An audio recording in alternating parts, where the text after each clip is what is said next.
परिस्थिति में फंसे हुए हो और ऐसा लग रहा है कि हम बहुत बड़ी समस्या में उलझे हुए हैं और इससे निकल नहीं रहे, या बहुत बड़ा काम है हमारा, हो नहीं रहा, चाहे प्रशासनिक हो चाहे अन्य कोई चीज का हो, कुछ मत करना। एकांत के शिव मंदिर में जाइए। अगर एकांत का शिव मंदिर भी नहीं मिले तो एकांत में कहीं छोटा सा मिट्टी का शिवलिंग का निर्माण करिए, पार्थिव शिवलिंग का निर्माण करिए, पर करना एकांत में, घर के बाहर किसी एकांत में शिवलिंग का निर्माण कर लो। या तो एकांतेश्वर महादेव पर चले जाओ, कोई एकांत में शिव मंदिर हो वहां, या कहीं एक पार्थिव शिवलिंग का निर्माण करो, छोटा सा। एक बेलपत्र, बहुत ध्यान से सुनना, एकांतेश्वर महादेव का ये वृतांत। जब किसी विषम परिस्थिति में उलझे हुए हो, बहुत बड़ी समस्या सामने आकर खड़ी हो गई है, सबके हाथ जोड़ लिए, सबसे निवेदन कर लिया कि हमारा ये काम कर दो, नहीं हो रहा, सब दूर से मेहनत कर ली है, परिश्रम कर लिया है, परिश्रम तब भी जारी रखना। एक बेलपत्र, एक चावल का दाना, एक सफेद पुष्प, एक शमी का पत्ता, एक छोटी सी दुर्वा। दुर्वा जानते हो सब लोग, जो जमीन पे दूब लगी होती है, दुर्वा, दुर्वा, एक दुर्वा। वो दुर्वा में बस, दुर्वा में वो जो दुर्वा होती है, कोई कोई दुर्वा एक डंडी की होती है। दुर्वा में बस इतना ध्यान रखना कि दुर्वा एक रहे और उसमें से 2 पत्तियां निकली हुई है। देखिए ना आप लोगों ने, पहले बोलो, जम के बोलो, देखा है ना? दुर्वा एक हो और 2 पत्ती की हो, एक ही कहलाएगी। 2 पत्ती निकली हुई दुर्वा, एक श्वेत पुष्प, शमी का पत्ता, बेलपत्र, चावल का एक दाना। एकांत में कोई शिव मंदिर हो, अगर मंदिर ना हो तो एक छोटा सा पार्थिव शिवलिंग का निर्माण किसी पेड़ के नीचे एकांत में जाकर पूजन कर कर, आराधना कर कर, घी का दीप लगाकर एक एक सामग्री शिव जी पर अपने मन की कामना कर कर समर्पित करना प्रारंभ कर दीजिए। शुरुआत दुर्वा से कर ली। दुर्वा के बाद में श्वेत पुष्प, शमी का पत्ता, चावल का दाना और बेलपत्री सबसे आखिरी में बाबा को समर्पित कर कर, हृदय से प्रार्थना कर कर, बाबा से निवेदन कर कर, दीप, अगर मंदिर में कर रहे हो तो दीप ठंडा होने का इंतजार मत करना। अगर पेड़ के नीचे एकांत में शिवलिंग का निर्माण कर कर पूजन कर रहे हो तो दीप ठंडे होने का इंतजार करना। दीप ठंडा हो जाए तब भगवान शिव को ले जाकर विसर्जन करना। जो एक बेलपत्री है बस उसको घर लेकर आना, बाकी का सब विसर्जन कर कर आना। मेरा एकांतेश्वर महादेव उस कार्य में सफलता प्रदान कर दे। एकांतेश्वर महादेव की आराधना। तुम रुका जी कह रहे माता पार्वती से, पार्वती आप शिव जी की आराधना करो, मना नहीं, पर शंकर की आराधना में कीर्ति को, वैभव को पीछे छोड़। एकांत में बैठा हुआ महादेव, एकांतेश्वर महादेव की मूलता यह कहती है, महत्वता यह कहती है कि आप अपने अहंकार से दूर हो जाओ। अहम से दूर होकर मेरे करीब में आओगे तो तुम्हें खाली नहीं रखूंगा, झोली भर कर ही भेजूंगा। वो एकांतेश्वर। जब कोई हमको कष्ट देने का प्रयास करता है, या हमको तकलीफ देता है, या हमको दुख देता है, या ऐसा लगता है कि कोई हमें तंग कर रहा है, बहुत दिनों से मेरा ये काम होना था, बहुत दिनों से ये फाइल पड़ी है, उस पर सिग्नेचर होना था, वो फाइल आगे नहीं बढ़ रही, उस फाइल को आगे बढ़ना था या काम होना था, पर कोई अड़चन मेरी जिंदगी में जरूर आ रही है।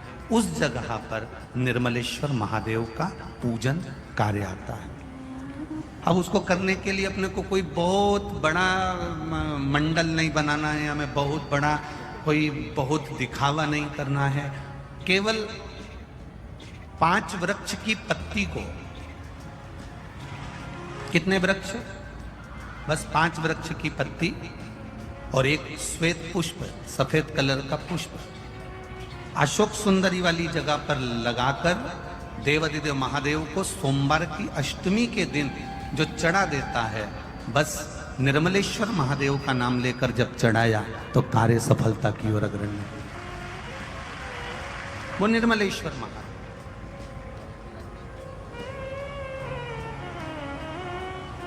प्रत्येक जीव के हृदय में निर्मलता प्रदान करना, प्रत्येक जीव के हृदय में एक सुख का अनुभव करवा देना, प्रत्येक जीव के भीतर एक भक्ति का आनंद प्रदान कर देना। कहीं अगर आपको भी लगता है कि मेरा ये काम होना था, मैंने ये लोन लेने के लिए, मैंने कर्जा चुकाने के लिए, मैंने ये मकान बनाने के लिए, मैंने ये कार्य करने के लिए, ये कथा हम पहले लगभग 2016-17 में भी निर्मलेश्वर महादेव का वर्णन पहले कर चुके हो। वृक्ष की पत्ती लेना है, 5 वृक्ष की पत्ती और एक सफेद पुष्प। क्या नाम बोलोगे? निर्मलेश्वर महादेव। बस सबके भीतर निर्मलता का जो भाव प्रकट कर, जो निर्मलता का भाव प्रकट कर, सबके भीतर एक आनंद की अनुभूति लाकर रख दे, सबके भीतर एक सुख का अनुभव करा दे, वो निर्मलेश्वर महादेव। शिव तत्व कराए शिव महापुराण की कथा। इधर आवाज नहीं जा रही है। निर्मलेश्वर महादेव का स्मरण, आवाज बढ़ा उधर की। निर्मलेश्वर महादेव का स्मरण जो कि निर्मलता देने वाला, निर्मलता, सुख देने वाला, आनंद देने वाला। मैंने तेरे ही भरोसे बाबा, तेरे ही भरोसे हवा बिच उड़ती जावांगी, बाबा डोर हत्थू छड़ी नामे कटी जावांगी।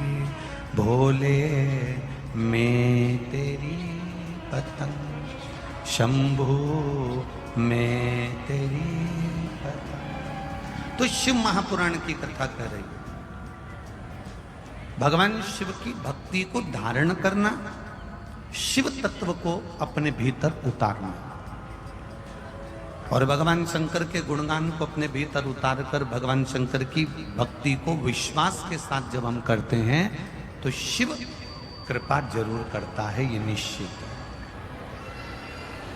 बीमारी समाप्त नहीं हो रही, या मेरा दुख या मेरी तकलीफ है समाप्त नहीं हो रही है, कष्ट मेरे मिट्टी नहीं, दुख मेरे समाप्त ही नहीं, तब बेलपत्री के जो बीच वाली पत्ती होती है और उस पत्ती के नीचे 2 पत्तियां होती हैं, बहुत ध्यान से देखिएगा और समझिएगा। जैसे ये बीच वाली पत्ती है और उसके नीचे 2 पत्ती है, इसके मध्य में जो डंडी है बेलपत्री के और ये 2 पत्ती के बीच में जो डंडी रहती है, समझते हैं ना सब लोग? समझ रहे हैं ना?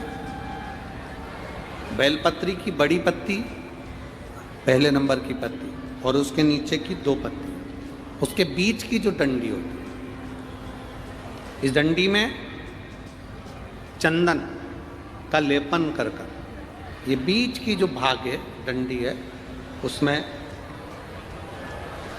ये देखिए, ये तो 2 पत्ती हो गई, एक ये पत्ती हो गई। अब ये जो बीच का भाग है, सब लोगों को देख रहे होंगे, तो बीच का जो ये भाग है, इस बीच के भाग पर चंदन का लेपन कर 7 दाने चावल के लेकर, जब तुम्हें लग रहा है कि ये बीमारी समाप्ति नहीं हो रही, पकड़ के बैठ गई, ये तो छूटी नहीं रही, डॉक्टर अपना काम करे, या कोई ऐसी बात है कि अदालत में कोई केस चल रहा है, या प्रशासनिक कोई तकलीफ आ रही है, या अपने घर में कोई व्यापार से जुड़ी हुई या कोई धन से जुड़ी हुई कोई प्रॉब्लम है और वो समाप्ति नहीं हो रही, बहुत बहुत आप लोगों ने कर लिया, तब ये बेलपत्री, इसके मध्य की जो डंडी है, इस मध्य की डंडी में चंदन लगाकर 7 दाने चावल के लेकर आप जब द्वार में से मंदिर के अंदर प्रवेश करते हैं, जैसे मंदिर का मुख्य द्वार है, मुख्य द्वार से मतलब शंकर जी को जब जल चढ़ाने के लिए हम लोग अंदर जाते हैं, उसके पहले नंदी आ जाता है, नंदी के भी पहले का जो दरवाजा, मंदिर का मुख्य द्वार, उसको समझ, अंदर प्रवेश करते उसके पहले चंदन लगी हुई बेलपत्र और 7 दाने चावल के हाथ में लेकर नंदी के सीधे हाथ की ओर से, मतलब आपका भी सीधा हाथ है तो नंदी का भी सीधे हाथ की ओर से आप नंदी के कानों में अपनी बात को कहकर ये बेलपत्री और 7 दाने चावल के ओम नमः शिवाय बोलकर, नमः शिवाय बोलकर या श्री शिवाय नमस्तुभ्यम कहकर डंडी का मुख अशोक सुंदरी की ओर हो और शिवलिंग पर उसको समर्पित कर दो चावल के दाने के साथ। केवल 2 या 3 सोमवार आप करेंगे, धीरे धीरे रोग में दवाई लगना प्रारंभ हो जाएगी और रोग समाप्ति पर जाएगा और आपका कार्य भी सफल होगा। 2 या 3 सोमवार में, ज्यादा हमको नहीं करना है, 2-3 सोमवार भी आपने कर लिया तो कर लिया, 3 सोमवार